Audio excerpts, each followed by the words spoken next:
ನಾರಾಯಣಂ ಗುಣೈಃ ಸರ್ವೈರುದೀರ್ಣಂ ದೋಷವರ್ಜಿತಂ ಜ್ಞೇಯಂ ಗಮ್ಯಂ ಗುರುಂಶ್ಚ ವಿನತ್ವಾ ಸೂತ್ರಾರ್ಥ ಉಚ್ಯತೆ. ಚೇತನ ಜಗನ್ನಿಯಂತ್ರೇ ಅಶೇಷ ಸಂವಿದೆ ನಮೋ ನಾರಾಯಣಾಯ ಚ ಸರ್ವಶಕ್ರಾದಿವಂದಿತ. ಓಂ ಯಾವುದೀಗ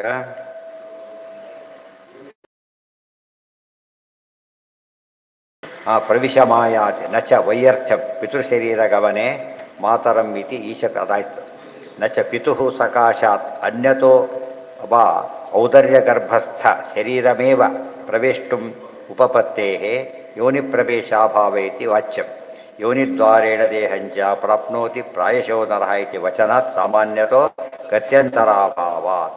ಒಂದು ಪ್ರಶ್ನೆ ಬಂತೆ, ಇದೆಲ್ಲ ಕ್ರಮ ಹೇಳಿದ್ರಿ, ತನ್ನ ಬಂಧಿಗೆ ಬಂದು ಬೆಳೆಯಲ್ಲಿ ಸೇರಿಕೊಂಡು ಇನ್ನು ಬಂದು ತಂದೆಯಲ್ಲಿ ಬಂದು ತಾಯಿ ಸೇರಿಬಿಟ್ಟು ಅಂತ ಹೇಳ್ತಾರಲ್ಲ, ಇದು ನಿಯಮನ ನಾವು ಯಾಕೆ ಬೇರೆ ರೀತಿ ಮಾಡೋಕ್ಕೆ ಬರುತ್ತಾ ಅಂತ ಕೇಳಿದರೆ ಬರುತ್ತೆ, ಬಟ್ ನಿಯಮ ಇದೇನೆ.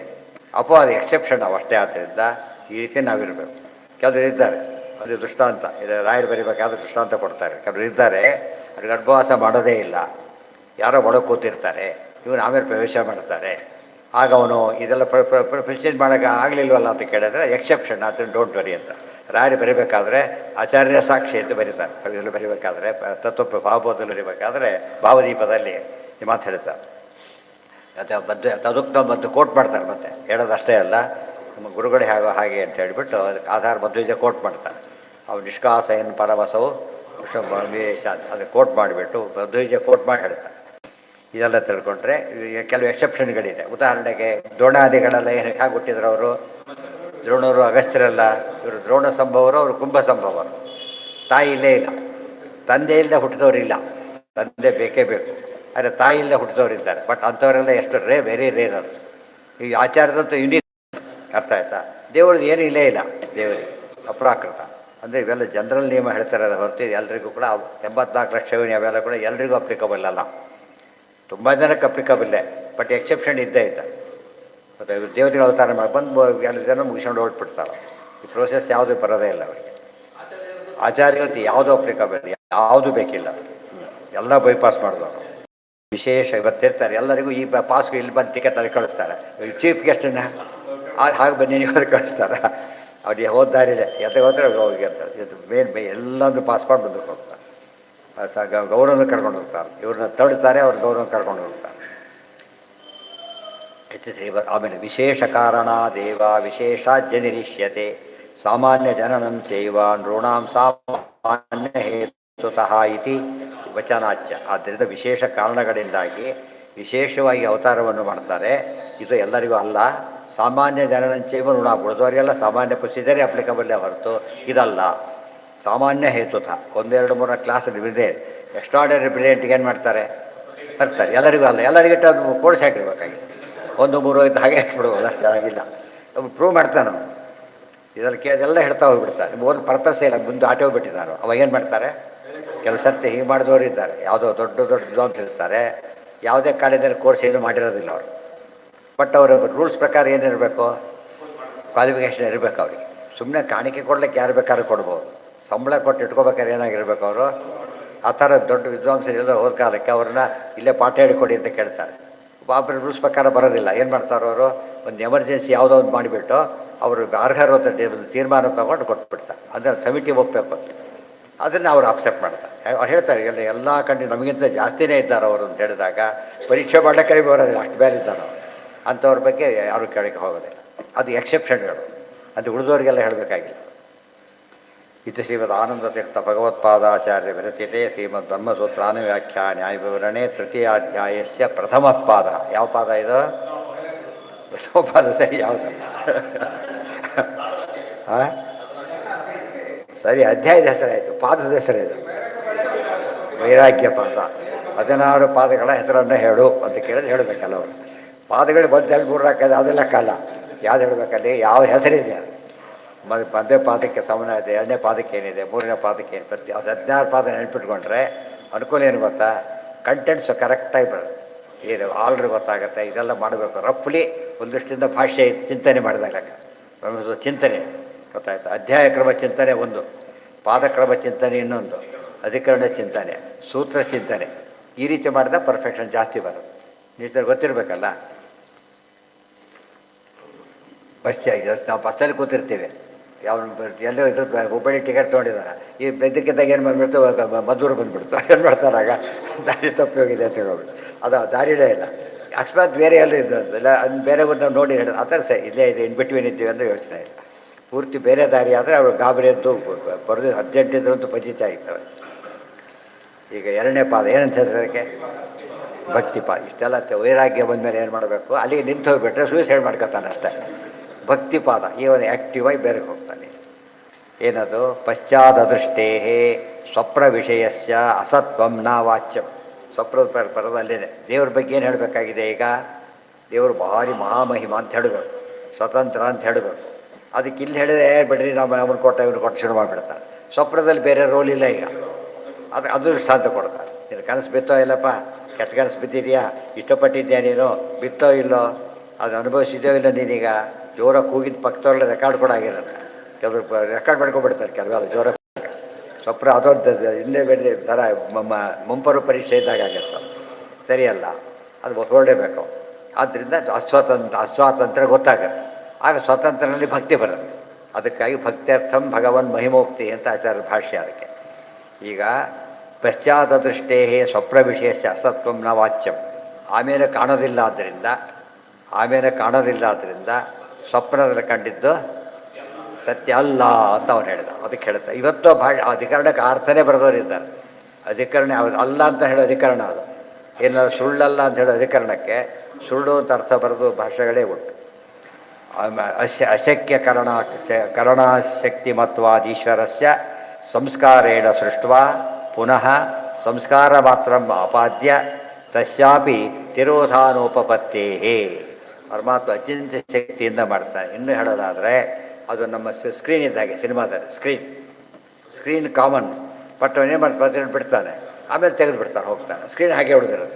ಮನಸ್ಸೇ ಸ್ಕ್ರೀನ್. ಈಗ ಆ ಮನಸ್ಸಿನ ಮೇಲೆ ಎಲ್ಲ ರಿಫ್ಲೆಕ್ಟ್ ಆಗಲಿ ಶುರುವಾಗ. ಅವನು ಏನು ಬಿಡ್ತಾನೋ ಅದು ಮಾತ್ರ, ಬೇರೆ ಕಾಣಿಸೋದಿಲ್ಲ. ಸೊ ಪರಮಾತ್ಮ ಏನು ತೋರಿಸ್ತಾರೋ ಅದನ್ನೇ ತೋರಿಸ್ಬಿಡ್ತಾರೆ.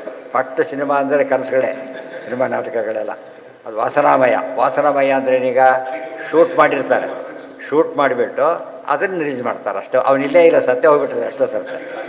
ಮತ್ತು ಇದು ರೆಕಾರ್ಡ್ ಇದೆ ಇಲ್ಲಿ, ವಾಯ್ಸ್ ರೆಕಾರ್ಡ್ ಎಲ್ಲರೂ ಕೇಳ್ತಾನೆ ಇದ್ದಾರೆ ಬೇಕಾದಷ್ಟು ಜನ.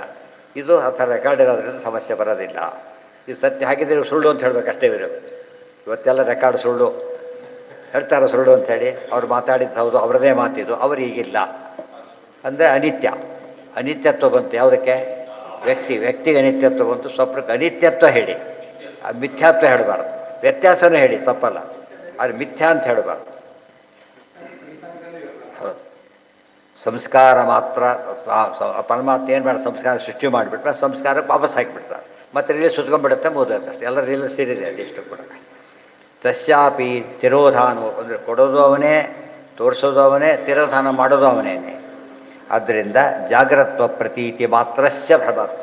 ಭ್ರಮೆ ಇರೋ ಒಂದೇ ಪಾಯಿಂಟ್ ಏನದು, ಇನ್ನೊಂದು ತಿಳ್ಕೊಂಬಿಡಿ, ಯಾವ ಭ್ರಮೆಯಲ್ಲೂ ಕೂಡ 100% ತಪ್ಪಿರೋದಿಲ್ಲ. ನೆನ್ಪಿಟ್ಕೋಬೇಕು. ಎಂಥ ಭ್ರಮೆಯಲ್ಲೂ ಏನಿರುತ್ತೆ, ಒಂದು ಸತ್ಯಾಂಶ ಇದ್ದೇ ಇರುತ್ತೆ.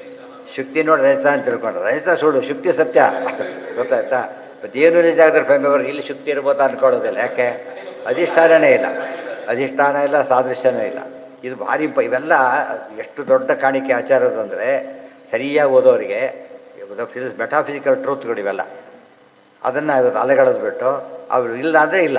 ಹಾಗೆ ನಿಮ್ಮ ಮುತ್ತಾತಿ ಹೊತ್ತು ಕಾಣಿಸೋದಿಲ್ಲ, ಇಲ್ಲ ಹಾಗಿದ್ರೆ ಅನಿತ್ಯ ಅಂತ ಹೇಳ್ತಾರೆ. ಇಲ್ಲಿ ಸುಳ್ಳು ನೀನು ಸುಳ್ಳು ಆಗ್ತಿ. ಹಾಗಿದ್ರೆ ನೀನು ಕೆಲಸ ಬಿಟ್ಟು ಹೋಗಾಗಿತ್ತು, ಕೆಲಸ ಡಿಸ್ಮಿಸ್ ಆಗಿಬಿಡ್ತಾರೆ ಅಷ್ಟೇ. ಆ ಹಠ ಹಿಡಿದ್ರೆ ಇರ್ಲಿಕ್ಕೆ ಸಾಧ್ಯ ಇಲ್ಲ.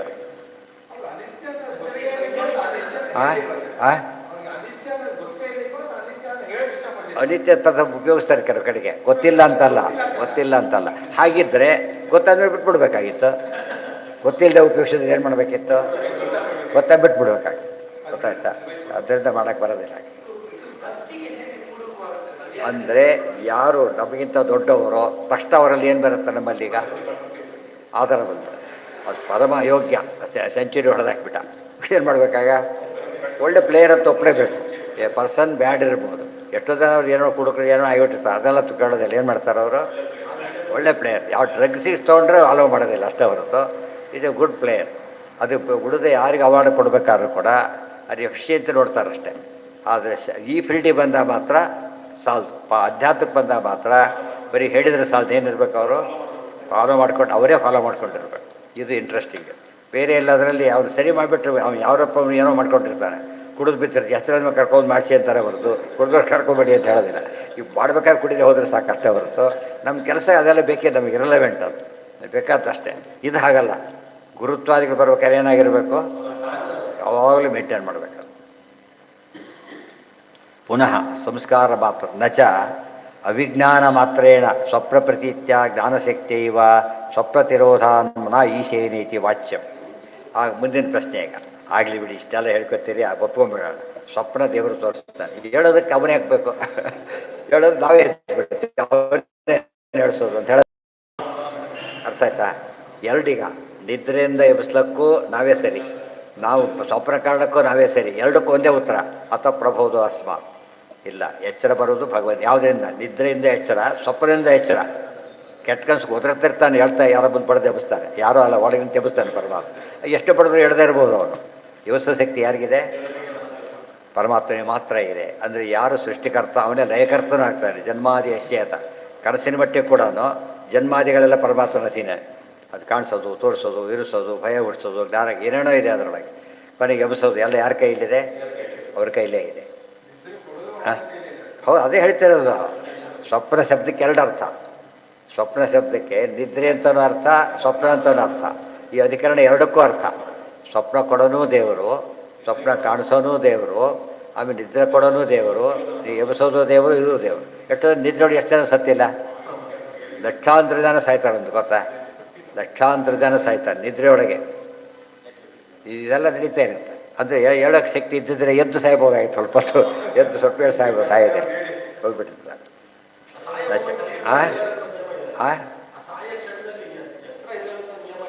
ಯಾವುದಕ್ಕೆ? ದೇವ್ರು ಎಬಸೆ ಅವನಿಗೆ ಗೊತ್ತು, ಉಳಿದವರಿಗೆ ಗೊತ್ತಾಗಲ್ಲ. ಅವನಿಗೆ ಗೊತ್ತ. ಅವ್ನಿಗೆ ಯಾವ ಥರ ಗೊತ್ತಾಗುತ್ತೆ ಅಂದರೆ ಸಾಯ್ತೀನಿ ಗೊತ್ತಾಗುತ್ತೆ, ಉಳಿದೆಲ್ಲ ಏನು ಡೀಟೇಲ್ಸ್ ಗೊತ್ತಾಗಲ್ಲ ಅಷ್ಟೇ. ಹೊಡಿತಾ ಇದ್ದಾರೆ ಅಂತ ನೋವು ಬರುತ್ತೆ, ನೋವು ಅನುಭವಿಸ್ತಾನೆ ಅಷ್ಟೇ, ಉಳಿದೆಲ್ಲ ಏನಿಲ್ಲ. ಆದ್ದರಿಂದ ಮಹಿಮೆ ಗೊತ್ತಾಗೋದ್ರಿಂದ ಗೌರವ ಬರುತ್ತಾಗ. ದೇವ್ರ ಮಹಿಮೆ ಎಷ್ಟಿದೆ. ಸ್ವಪ್ನದಲ್ಲಿ ಎಲ್ಲ ರೋಲು ಆತಂದೇನೆ, ನಮ್ಮ ರೋಲ್ ಏನೂ ಇಲ್ಲ. ಅರ್ಥ ಆಯ್ತು? ಟಿ ವಿ ನೋಡ್ತಾ ಗೊತ್ತಿರ್ತೀರಿ. ಇದು ತೋರಿಸಿದ ನೋಡೋದು ನಿಮ್ಮ ರೋಲ್ ಏನೂ ಇಲ್ಲ. ನೋಡೋ ಹುಡ್ಸ್ಕೊಬಿಟ್ಟಿರ್ತಾರೆ ಹೊರತು ಏನು ರೋಲ್ ಇಲ್ಲ. ಯಾವ ಚಂದ್ರ ಅದು ತೋರಿಸ್ತಾರೆ ಅಷ್ಟೇ. ಅವಾಗೇನಾಗುತ್ತೆ? ಈಗ ಟೋಟಲ್ ಡಿಪೆಂಡೆನ್ಸ್ ತೋರಿಸುತ್ತೆ. ಈಗ ಅವನಿಲ್ಲ, ನಿಂತು ಅಷ್ಟೇ. ಅರ್ಥ ಆಯ್ತಾ? ಆದರೆ ದೇವರು ಆಗ ನಮಗೆ ಗೌರವ ಜಾಸ್ತಿ ಆಗುತ್ತೆ, ಡಿಪೆಂಡೆನ್ಸ್ ಜಾಸ್ತಿ ಆಗುತ್ತೆ ಅದ್ರ ಮೇಲೆ. ಆಮೇಲೆ ಅದು ಗೌರವ ಜಾಸ್ತಿ. ಪ್ರತಿಯೊಂದರಲ್ಲೂ ಹಾಗೆ ಇದ್ದಾನಲ್ಲ.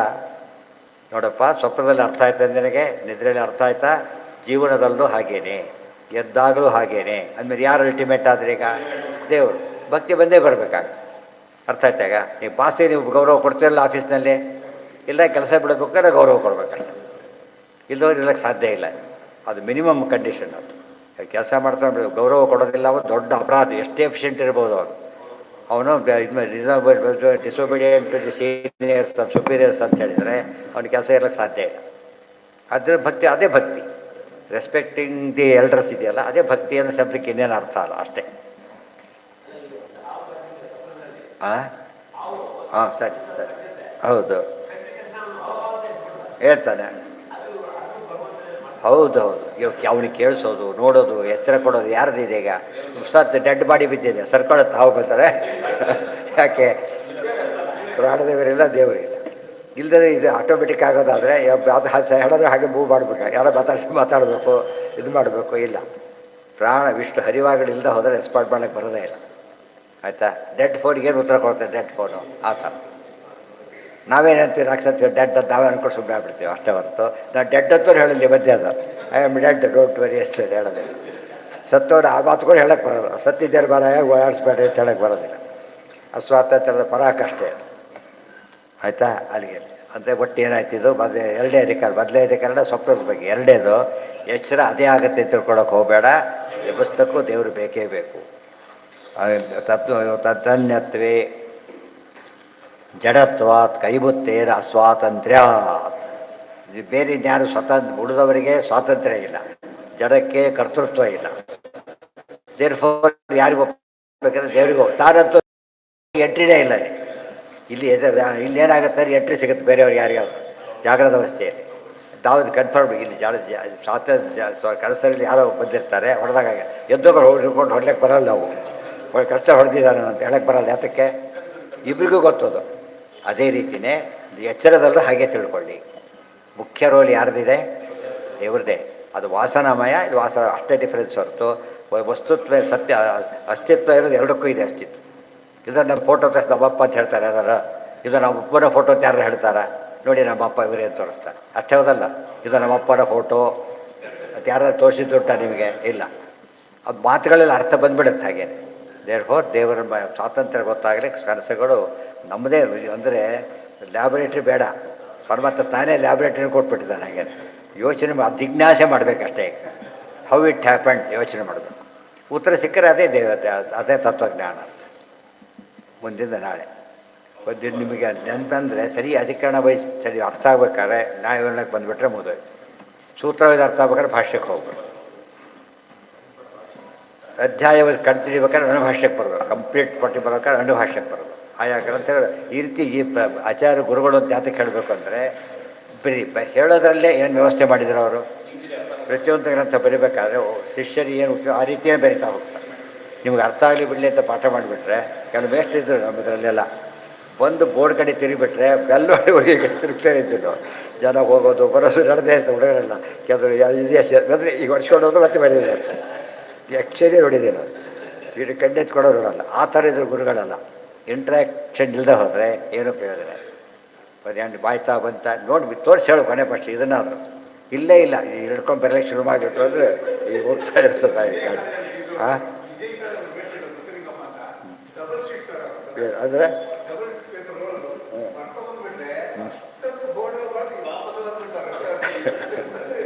ಅಲ್ಲ ಅದು ತುಂಬ ಅದು ಸಬ್ಜೆಕ್ಟ್ ಅಂಥ ಮೇಷ್ಟ್ರು ಇದ್ದರೆ ಎಂಥವ್ರು ಅಂದರೆ ಆ ಸಬ್ಜೆಕ್ಟ್ ಬಗ್ಗೆ ಇಂಟ್ರೆಸ್ಟೇ ಬರಲ್ಲ. ಹಾಗಾಗಿ ಕಣಿಕೆ ಅದು ಒಂಥರ ಬೋರಿಂಗ್ ಸಬ್ಜೆಕ್ಟ್. ಅವರು ಕೆಲವು ಮೇಷ್ಟ್ರು ಹೇಗೆ ಮಾಡ್ತಾರೆ, ನಿಜವಾದ ಮೇಷ್ಟ್ರು ಆಗೋದು ಎಲ್ಲ ಹೇಳ್ಕೊಟ್ರೆ ಮೇಷ್ಟ್ರಲ್ಲ ಅವರು. ಇಂಟ್ರೆಸ್ಟ್ ಕ್ರಿಯೇಟ್ ಮಾಡೋದೇ ಮೇಷ್ಟ್ರ ಕೆಲಸ. Interest and method. ಇವತ್ತು ಯಾವಲ್ಲ ಫಾರ್ಮುಲಾ ಅಂದ್ರೆ ಅಷ್ಟೇ. ಮ್ಯಾನುಫ್ಯಾಕ್ಚರಿಂಗ್ ಇದು ಬೇರೆನೇ ಬೇರೆ. ಫಾರ್ಮುಲಾ ಎಷ್ಟೇನು ಮಾಡಿದರೂ ಕೂಡ ಬೇಸಿಸ್ ಫಾರ್ಮುಲಾನೇ. ಇವತ್ತು ಅದನ್ನು ಅನೇಕರು ಯೋಚನೆ ಮಾಡೋದಿಲ್ಲ. ಆ ವ್ಯೂ ಕೊಡ್ತಾರಲ್ಲ ಅದು ವೆರಿ ಇಂಪಾರ್ಟೆಂಟ್. ಅದು ಬಂತು ಅಂದರೆ ಬೇಕಾಷ್ಟು ಅರ್ಥ ಮಾಡ್ಕೊಂಬಿಟ್ಟು